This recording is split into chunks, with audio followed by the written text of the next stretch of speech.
Live from our 7 Tasmania studios, your nightly news with Letitia Wallace begins now. Good evening, everyone. The Anzac spirit has shone brighter than ever as Tasmanians came out in their thousands to honour our servicemen and women at dawn services across the state. With the pandemic forcing the cancellation of official events in 2020, many felt a deeper desire to attend this year. In the pre-dawn darkness, unity shone brightest. There are so many people here today and so many younger people that we will keep this tradition going. An Army reservist delivered a poignant address at the Launceston service. They are laying down their life for us. Families have spent months and years apart because of service life. Families have been torn apart by the trauma of war. The cost has been great. On this day 106 years ago, Australian and New Zealand troops landed on the shores of Gallipoli. More than 10,000 didn't make it home. As the first light broke through, the last post was played.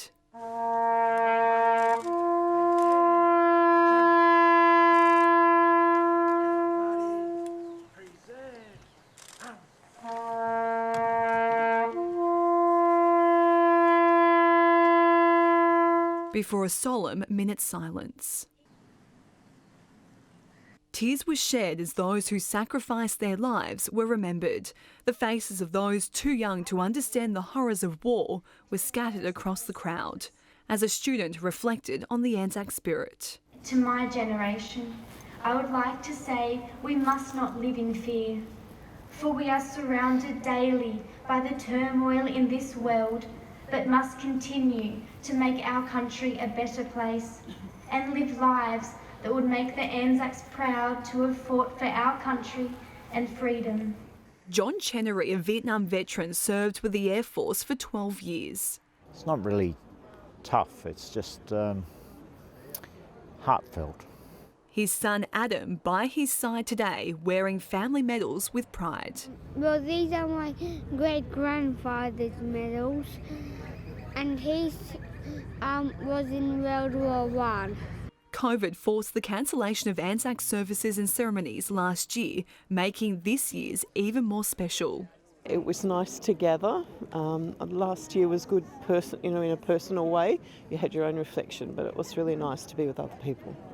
It was very nice, and everyone paid their respects. The crowd was probably one of our best, actually, so we were pretty impressed. Looking out there, it was just a sea of faces, and that's fantastic, and that's where we want to be. There were similar scenes in Hobart as thousands of Tasmanians filled the cenotaph for a moving service.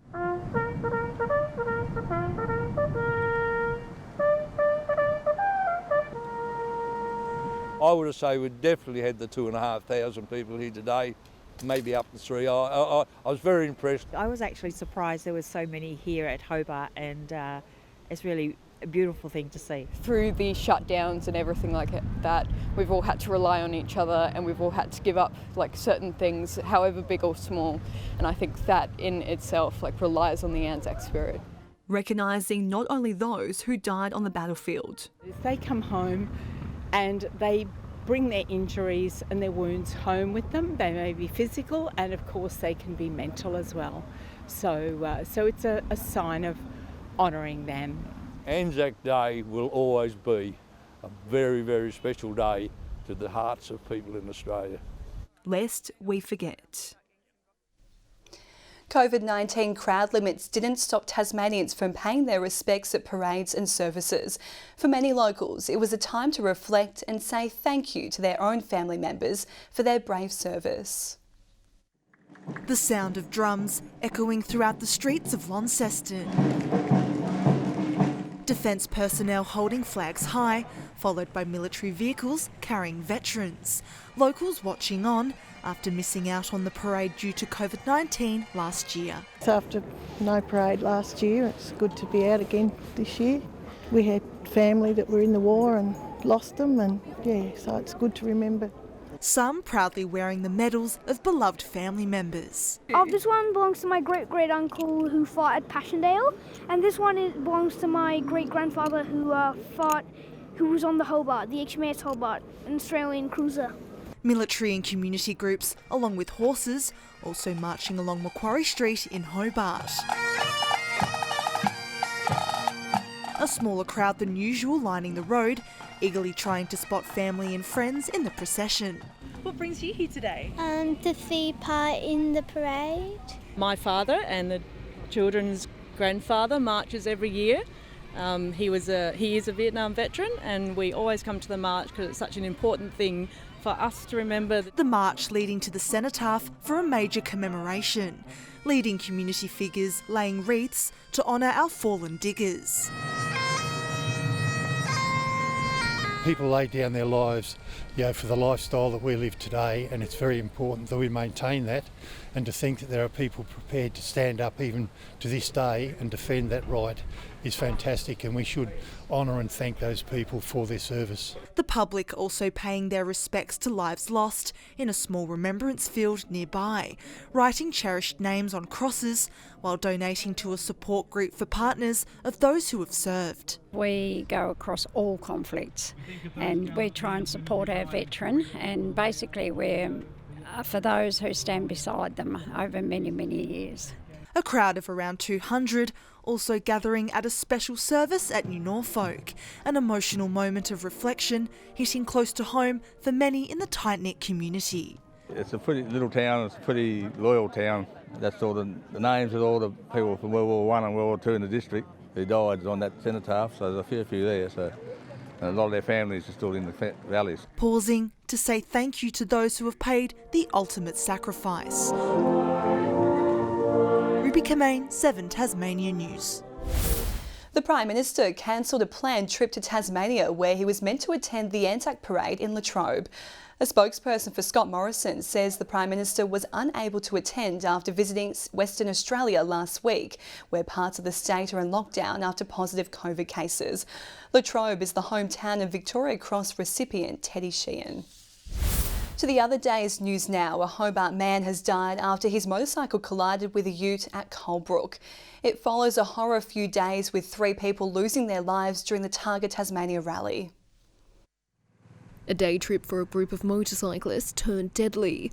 The group departed Richmond this morning and were travelling towards Oatlands when tragedy struck. At the junction with Barton Bar Road, the utility has indicated to turn right, and at that time the motorcyclist went to overtake the utility and a collision occurred. Police say his fellow riders called emergency services and attempted to administer first aid, but the 68-year-old man died at the scene. The road blocked for several hours to allow police to conduct investigations. It is very tragic to have this amount of crashes and fatalities in the state within a short period of time. It's the 4th fatality on Tasmania's roads in just the past 3 days, with 3 people losing their lives in the final 48 hours of the Targa Tasmania rally. 68-year-old Lee Mundy from Hobart and his Queensland co-driver, 59-year-old Dennis Neagle, identified as the pair who died in yesterday's crash after their Porsche struck a tree. Just 1 day prior, Shane Navin died in a crash during the Mount Arrowsmith stage. We will celebrate their lives at the appropriate time, but right now it was about supporting their family and friends and our Targa family, as we call it, which we did last night. Motorsport Australia announcing an investigatory tribunal to examine the incidents. We'll work closely with Motorsport Australia and their expertise to discuss and work through with the tribunal on what is next steps. I mean, there's always learnings. We will sensibly and responsibly engage with the Targa officials and with the Tas Police in terms of what a future event may or may not look like. Organisers confident the future of Targa Tasmania remains bright despite the tragic circumstances. Nick Sides, 7 Tasmania News. Anzac Day didn't stop the state's leaders from continuing their election campaigns. Premier Peter Gutwein today announcing a Stadiums Tasmania Trust to boost venues across the state, including a $65 million investment to redevelop UTAS Stadium and to potentially build a rectangular stadium in the south if re-elected. So that we can ensure that not only have we got stadiums that meet the requirements of spectators, but also support us as we continue our push to have teams on the national stage. While Labor leader Rebecca White promised an additional $5.7 million to improve neighbourhood houses, men's sheds and food relief providers. And they've seen that demand grow, particularly since the JobKeeper and JobSeeker payments have been cut, and they're finding that they're now looking after different people who've not used these services before, which is why it's so important to continue to support them. The Greens committing $150,000 to RSL Tasmania to improve housing, employment and mental health of veterans. Footy fans have celebrated the AFL's long-awaited return to Tasmania, with UTAS Stadium playing host to the Hawks-Crows clash. Just over 9,000 fans attended the special Anzac Day match. There was no shortage of brown and gold at the gates. Go Hawks! Go Hawks! Go Hawks! We missed football last year. Definitely. Been coming up here for a lot of years, so good to be back and have the whole family with me. Just all the excitement after every goal. It's fantastic, yes. We've made a trip down from Melbourne to watch the game, so yeah, awesome. It's really good, we missed it a lot. Yeah, we missed it. Yes, so good. And it's been a long time coming. It's been 21 months since we had an AFL season game here in Tassie, and what a beautiful day for it. While Crows fans may have been outnumbered, they didn't go unnoticed. It's really exciting that Crows has come to play because it's the first time, and last year they couldn't because of COVID, so it's really nice. Some die-hard Adelaide supporters even made the trip south. Come down, long weekend, so keen to see it. The two sides playing for the Alec Campbell Cup in a special Anzac Day clash. Alec Campbell was the world's longest surviving Gallipoli veteran. He was a Launceston-born boy. He lied at the age of 16 to make it into those trips that went away. And he passed away in 2002. So this game is played in memory not just of Alec, but of all those that have served our country for the armed forces. Meanwhile, a cloud hangs over next weekend's AFL clash between North Melbourne and the Demons in Hobart after the Kangaroos had a match in Western Australia last night. We need to wait to see what occurs in Perth. Their lockdown was for 3 days, and should that lockdown be lifted, normally what we would do is lift our restrictions as well. But look, we'll need to be guided by public health as the next couple of days transpire. Coronavirus has not been detected in the first wastewater samples in Tasmania, Public Health has confirmed. Samples from 15 sites across the state were tested. The new testing program takes samples from various Tasmanian locations, covering more than 85% of the population. The Department of Public Health says people can shed fragments of the virus for a long time after they have stopped being infectious. To local footy now, and Launceston has scored a massive win in the TSL against North Hobart. Scores were tied at half-time, but the Blues kicked 19 goals to 1 in the second half to win 168-43. 10 of those goals booted by Dylan Riley. Meanwhile, at the Twin Ovals, Kingborough dominated Glenorchy, the Tigers claiming the win 72-48 to take home the Fred House Shield. Back home in the WNBL 1, and the Launceston Tornadoes managed to score a win over Ballarat Rush in last night's game. The locals scoring 92 points, winning by 31. And in men's basketball, it was a different story for the home team. Northwest Tasmania suffering a loss by 3 points to the Ballarat Miners, who finished the game with 74 points. Good evening, welcome back. 16 degrees today in Hobart. Launceston had the state's top with 19, 17 in Burnie and 19 also in Devonport.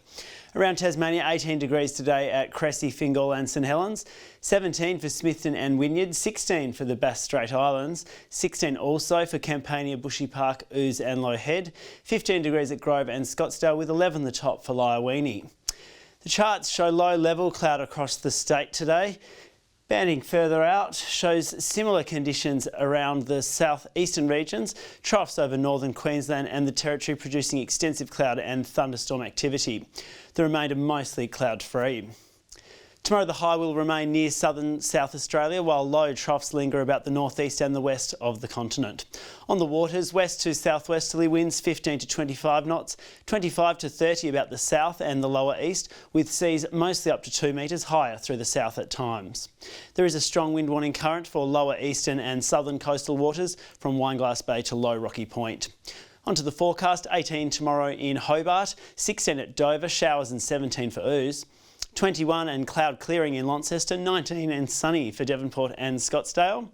17 in Burnie and Stanley, showers for Strawn 15 degrees, with a top of 20 in St Helens and Swansea, 19 degrees for Ross. A fine day expected on Tuesday, just some showers in the west and also the far south. Those showers extending into the southeast on Wednesday with fine conditions elsewhere, with showers extending to most districts again on Thursday. Looking now at your major centres, 28 degrees and sunny in Perth tomorrow, 21 the top for Adelaide, 18 in showers for Melbourne, 19 for Canberra, a sunny 23 in Sydney with 25 degrees in Brisbane. And a few clouds about this evening, 16 in Hobart, 13 in Launceston and 12 in Devonport. Good to see there's still a bit of warmth around in the last few days of the week. Most definitely. Thanks for that, Sam. And that's all your news for this Sunday evening. Thanks for joining us. Have a good night.